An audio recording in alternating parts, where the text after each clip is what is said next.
Well, good afternoon. I'm Father David. Thank you for joining me today for Disciple Time as we are going to be focusing on the memorial of Saint Josaphat, who was bishop and martyr of the church. He lived from 1580 to 1623, and Josaphat is the patron saint of the Ukraine. And he's also the patron saint for the reunification of the East and the West. And so I got a picture here of the two leaders of the West on the left there and the right, the Eastern Orthodox. And so how is it that this monk, Saint Josaphat, and a prior of multiple monasteries became associated with the reunification of the Eastern Orthodox and the Western Roman Catholic churches? Well, this all happened in his lifetime when he, as a monk and priest and eventually an archbishop, dedicated his life to union, to the reunification of the church in a very controversial age through an agreement at that time which was known as the Union of Brest. And under this agreement, the majority of Ruthenian Orthodox bishops had agreed to reunite with Rome, and unfortunately, rumors spread, however, that Josaphat was going to be replacing the Byzantine Rite with the Latin Rite, and the Eastern Orthodox Church didn't want that. In 1623, a rival Orthodox archparch, or basically their version of an archbishop, kind of revolted against Josaphat in this plan, and a mob of people broke in and found Josaphat and then beat him, slit his head with an axe, which is why he's pictured in the icon with an axe. If you notice that here, let me back it up, I'll show you. See right there in that picture, he has the axe. A lot of times saints will be depicted with the weapon that was used to kill them. Anyway, and then they shot him. They dragged his dead body through to the town naked and threw him into the Dvina River. And I mean, obviously, the Eastern and Western churches are still not united today.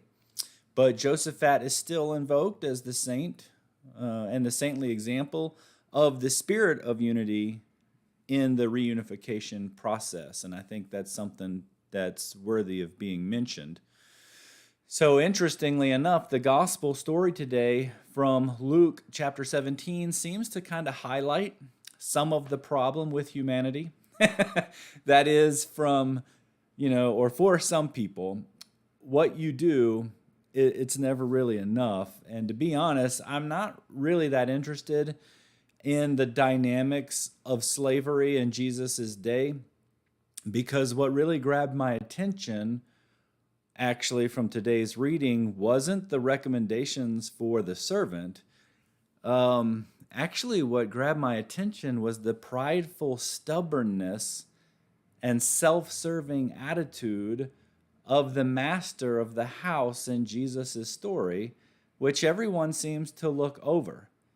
Because to me, it seems to mirror the problem we have with corporate America these days, right? Who want to work their employees day and night, but don't want to pay them a fair enough wage to be able to afford a place to live and groceries and the basic necessities of life.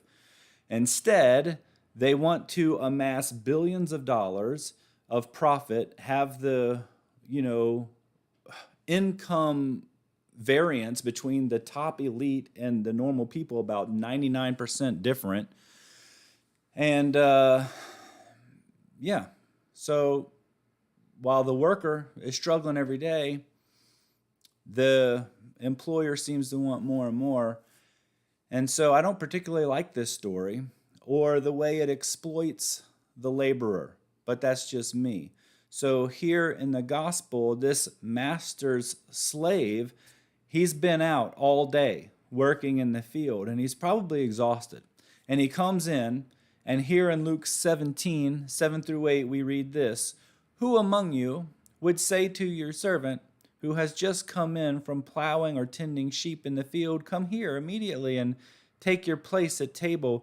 Would he not rather say to him, 'Prepare something for me to eat, put on your apron, and wait on me while I eat and drink'? You may eat and drink when I am finished. And what Jesus is getting at on the surface is the idea that a man is not done with his duty, right, until he has done all that's required of him and then gone beyond that to do even more, right? Just to not do the bare minimum. As a Christian, we should not be satisfied with doing the bare minimum. And with the idea of kind of stopping when the official job is done, well, we should go the extra mile. Come in from a hot, exhausting day in the field and still have a very humble servant's attitude and be ready to do more. And that's generally the way I always hear this passage preached. Don't stop with the bare minimum as a servant.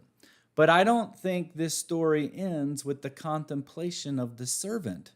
And I think, and at least it struck me this way today, that Jesus is saying way more.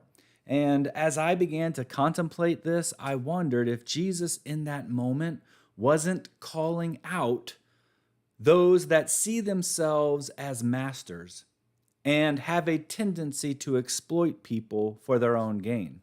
If you remember, just this last weekend's readings were about how the Pharisees loved to lengthen their robes, go about and be honored in the marketplace, have these beautiful seats at the banquets, get all this honor, would rob widows of everything they had with the pretext of prayer.